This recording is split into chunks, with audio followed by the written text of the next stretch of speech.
Good afternoon, everyone. So today I'm very excited to say that we are going to be moving on to a brand new topic and a brand new unit. And the reason why I'm so excited is because this is one of my favourite things to teach in geography. It's something which I'm very, very passionate about, and it's something which is very, very close to our heart. Now, before we can get to the passion, what we need to do is we need to start covering the science so that we are really, really well informed and fact aware geographers.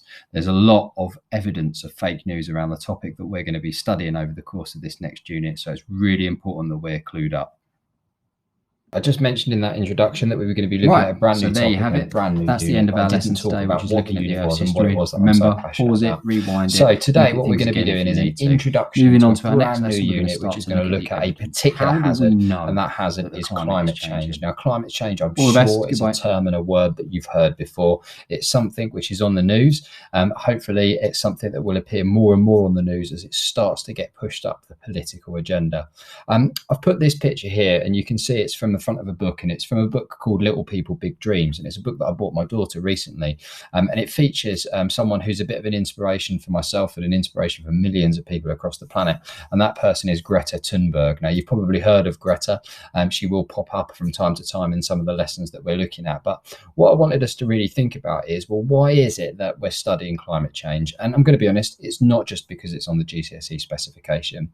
For me, the reason why we're studying climate change is because it is the most important issue that will face our planet and the lives of the 7.6 billion people that live on it within our lifetimes. It will impact different people in different ways. It will have a profound impact on probably your life, almost certainly on my life, and almost definitely on my daughter's life, who's that little bit younger than you guys. I feel it's really important that we study it because it is one of the single biggest issues that faces our planet. Not that that means that there aren't other issues that face the planet that aren't important, because of course there are, but this one is going to be particularly important for lots of people across the planet. Now, before we can get to the stage where we're even talking about Greta Thunberg and we're talking about what we can do in order to be able to fight against man-made or anthropogenic climate change, we need to start learning the history behind it. And the reason why we need to start learning the history behind it is because we need to be more Greta and less Donald Trump. And you can see here in this picture, there's a very angry looking Greta Thunberg there in the background, and there's Donald Trump in the foreground. Now, the reason why I say that we need to be more Greta and less Trump is because Donald Trump represents a certain person that believes that global warming and climate change is not a real threat to our planet. Well, what we're going to do is we're going to start backing it up with the science. We're going to look at the evidence, and we're actually going to see if we can disprove Donald Trump based on our knowledge and our understanding.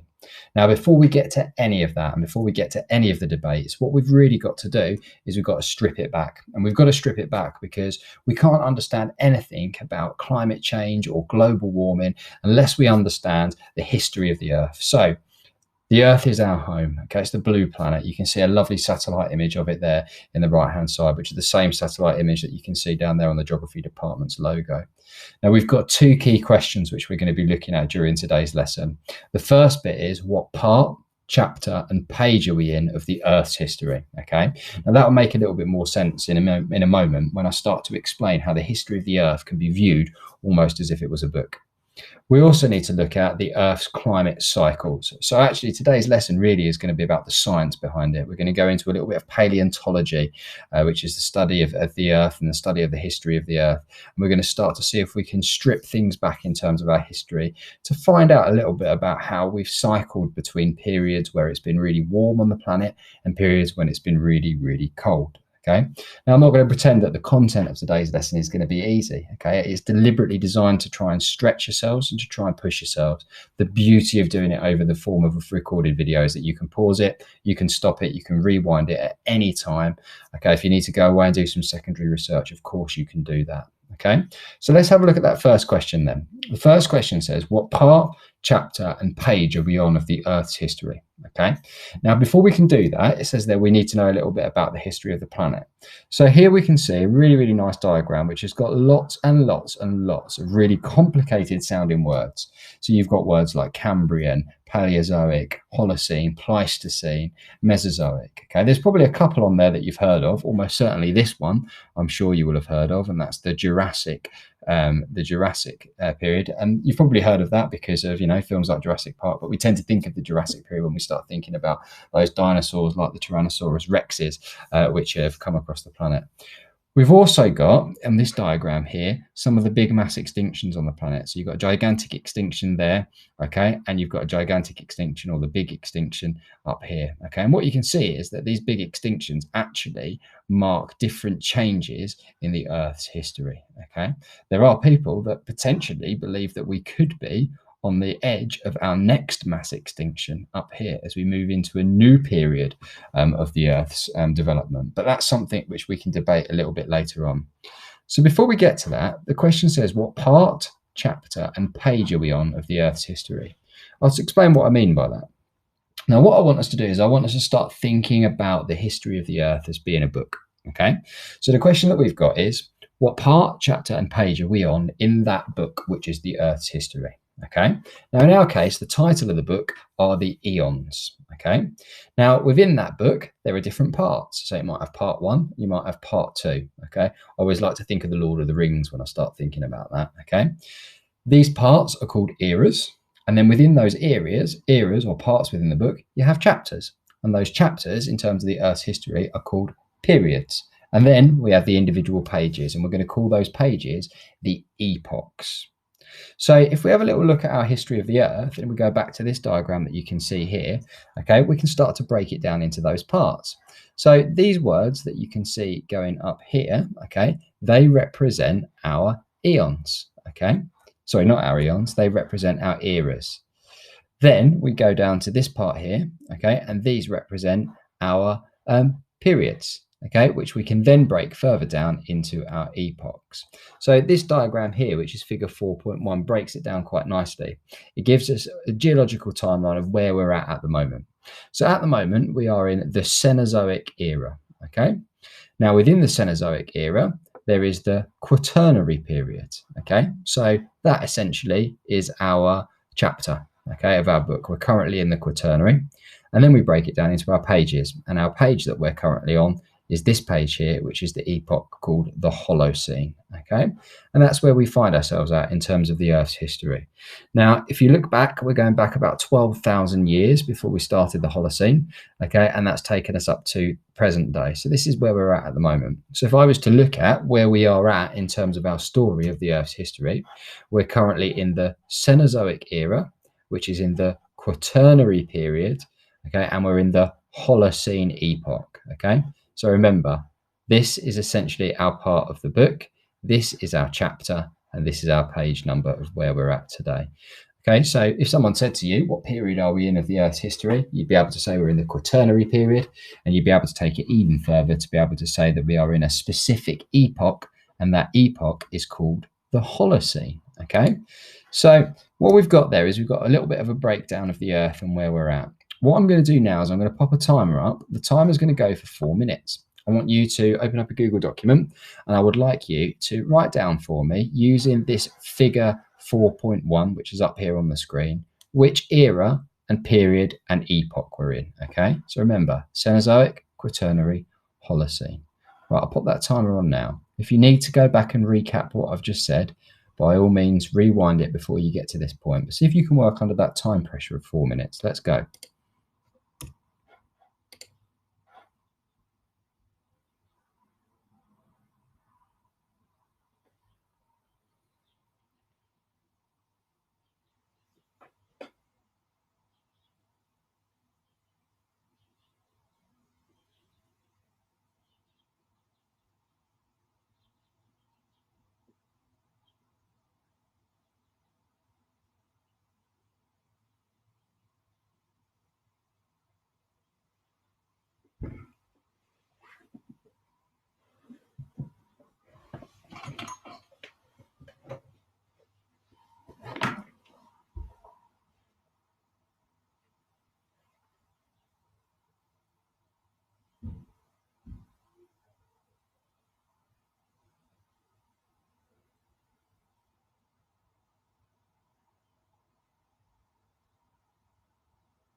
Okay then, guys, right, super stuff. You can just hear the noise going off there to say that that's the end of the 4 minutes. So just to recap from where we're at, we're currently in the Cenozoic era.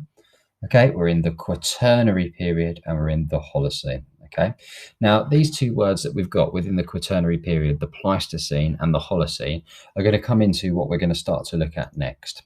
So the question that I'm going to ask you is, well, why have I told you this? Why is it that I've told you that we are in each of these different periods? And the reason why I've told you is because we're talking about the planet getting warmer. And actually, believe it or not, despite all of the talk that we have of global warming, we are in the Quaternary, and the Quaternary is an ice age. So, in fact, we are currently in an ice age.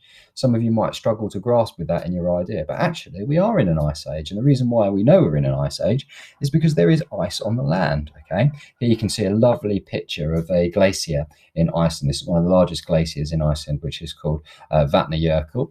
Vatnajökull is a glacier which I've had the privilege of visiting on several occasions, okay? The sad thing about going to visit Vatnajökull is every time I go there, the tongue of the glacier, or the amount of ice that's on this glacier, is slowly getting less and less. So it's diminishing, it's retreating, it's moving backwards, okay? So that's why I've put the kind of here, because we are in an ice age, but we know that things are changing, okay? Now, things are changing because in the Quaternary period, we have what we call glacial periods and interglacial periods. So if we have a look at this graph, which I've got up here, we've got thousands of years going along my x-axis, and we've got the temperature variation in degrees Celsius going up here on the y-axis, okay? Now, what you'll notice is that over sort of 400,000 years to where we're at now, we've seen that we've got fluctuations or changes in the Earth's temperatures, okay? And what that does is that creates our warmer periods and it creates our cooler periods. So what I'm going to do is I'm actually going to kind of go out from the present mode here. And what I'm going to do is I'm going to draw some bits and bobs on this graph, okay? And I'm going to start off by highlighting with little circles the areas where our temperatures are the warmest, okay? So I'm going to pop all of these up here on the graph so you can see that, yeah? These are the periods where our temperatures are the warmest. Now, these periods are what I would call the, let's just try and see if I can draw it going down here, the interglacial periods, okay? So these are the areas where our glaciers are melting because the temperatures are getting warmer. Down here, okay, these periods that we've got down here, these are what we would call our glacial periods. So this is when it is the coldest, and because it's the coldest, these are the periods where we're starting to see more and more ice appearing on the land, okay? The glacial periods. Now, if we look at where we're at the moment, we are currently in what we would call an interglacial period. So we're still technically in an ice age, and we're still technically in an ice age because there's still ice on the land. But actually the temperatures are starting to increase. And because the temperatures are starting to increase, we find ourselves in this interglacial period where those glaciers are starting to melt and there's less ice appearing on the land, okay? So if I go back to my present mode on my slide deck and I move it forward one more, what I've got are two definitions, okay? And the the two definitions are as follows. We've got a definition of our glacial period, which is a cold interval, which usually lasts around 100,000 years, where ice expanded over the continent. So these are the big ice ages. And then what you've got are your smaller interglacial periods, where you get warmer, shorter periods where the ice retreats. Okay, so that's what we're in at the moment. We are currently in an interglacial period. Okay, because although we're still in an ice age, the temperatures are getting warmer. So if we have a little look at these pictures, here's a satellite image which has been edited quite roughly, as you can see here. This represents a glacial period. So all of this white that you can see over here, this would have been in the last glacial period or the last ice age. And you can see that there's ice covering the vast majority of the northern hemisphere. Okay, you can see the most of the UK and Britain over here is covered with ice. That would be our glacial period. Whereas this is what we find ourselves in today. There's less ice covering the top of the northern hemisphere and the tip of the southern hemisphere as well. And we're in an interglacial period, and that's because these glaciers, you can still see a few of them. Okay, up here when you start looking at the landscape across Iceland, across Greenland, Svalbard up there in the north, okay, some in Canada, there's some down here in New Zealand as well, some down here in the Andes Mountains, but those glaciers are melting and they are retreating. So we are in what we would call an interglacial period. Now, if I put that into relation to our cycles that we were looking at earlier, we said that we are currently in the Quaternary period and we are currently in the Holocene. Now, the Holocene is the Holocene because it is an interglacial period, okay? So it's an area or a time when the ice is melting on the land. Whereas the Pleistocene, which you can see down here, would have been our glacial period, and that's what would have been the last ice age as such that we talk about when we talk about the Earth's history, okay? So the Pleistocene was a glacial period, and the Holocene was an interglacial period, which is where we're at the moment. Now, this is where I'm going to give you a choice of task. There are two tasks. One is more difficult than the other, okay? Remember, always try and stretch yourself as much as you possibly can. The first task says, can you explain the difference between the Holocene, okay, so this interglacial period which we can see here, and the Pleistocene, which is this glacial period, okay? And can you, if you want to stretch yourself that little bit further, convince me that the Holocene is an interglacial period, okay? Now, if you're going to answer the first question, we're going to have to go back to this slide, and you might want to pause it on here so that you know the differences between your glacial periods and your interglacial periods. If you're going to tackle this question, which says, convince me that the Holocene is an interglacial period, well, you need a bit of evidence to be able to back it up. Now, the evidence is going to come from some of the stuff that we're going to look at in our next lesson. However, what I've done is I've created a slide for you which takes some information from the textbook which might help you out on this. Okay, and it says, what is the evidence that we've got climate change? In other words, what's the evidence that we're in the Holocene, which is an interglacial period? Well, we know for three main reasons. We know because glaciers are shrinking and they're melting. We know because sea levels are rising, and sea levels are rising because the ice on the land is melting and it's making its way into the oceans and the seas.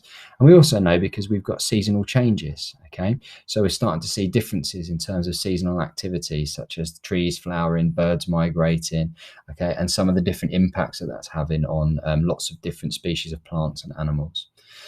So if you're going to attempt this, I would suggest that you pause it on this page now and you have a little look at the information about shrinking glaciers, melting ice and rising sea levels.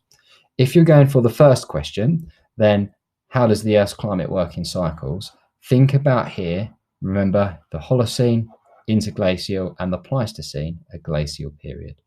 Okay, I'm going to give you a time limit to be able to do this. I'm going to tick it down for 6 minutes. Once we've ticked it down for 6 minutes on whatever your choice of task is, then what I'm going to do is I'm going to show you my answer to the first question. So I'm going to show you what I've done to explain the difference between the Holocene and the Pleistocene, just to round it off. Let's have a look.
Okay then, guys, right, there's the timer.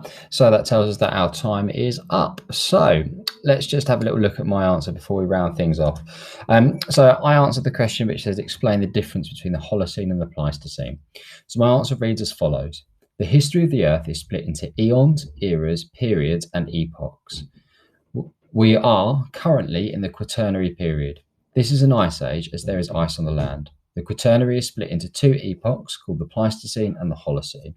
The Pleistocene was a glacial period. This meant that there was more ice was forming on the land due to cold temperatures. We're currently in the Holocene epoch. This means that the ice is melting as the planet is warming up. Okay, apologies if you spotted my grammatical errors in there. Just a little lesson there in making sure that you proofread your work. But what we're saying here is essentially that the Pleistocene was a glacial period where things were getting colder, And the Holocene is an interglacial period that we're in at the moment where temperatures are becoming warmer. What I would suggest you do is you pause it on this slide and have a look back through your answer and see if there's anything that you can edit and that you can change on the basis of my particular model answer to the question. Right, so there you have it. That's the end of our lesson today, which is looking at the Earth's history. Remember, pause it, rewind it, look at things again if you need to. Moving on to our next lesson, we're going to start to look at the evidence. How do we know that the climate is changing?